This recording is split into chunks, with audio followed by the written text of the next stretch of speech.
Hello everyone, welcome back to our channel. ఈరోజు మనము సర్కిల్కి బయట ఇచ్చిన పాయింట్ నుంచి టాంజెంట్స్ ఎలా డ్రా చేయాలో నేర్చుకుందాము. ఫస్ట్ ఇచ్చిన సర్కిల్ డ్రా చేసుకుందాము. సర్కిల్ యొక్క రేడియస్ 3 సెంటీమీటర్స్. ఇది ఇచ్చిన సర్కిల్, దాని రేడియస్ 3 సెంటీమీటర్. ఇక్కడ మనకు పాయింట్ పి ఉంది. ఈ పాయింట్ పి నుంచి మనకు 2 టాంజెంట్స్ డ్రా చేయాలి. పాయింట్ ఓపిని జాయిన్ చేద్దాము.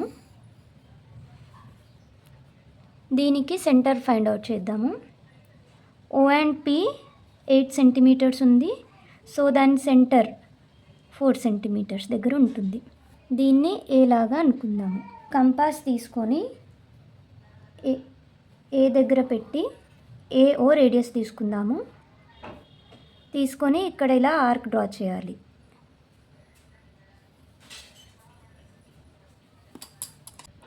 దీన్ని బి అనుకుందాము, దీన్ని సి అనుకుందాము. ఇప్పుడు పిసిని జాయిన్ చేస్తూ లైన్ డ్రా చేయాలి, పిబిని జాయిన్ చేస్తూ లైన్ డ్రా చేయాలి.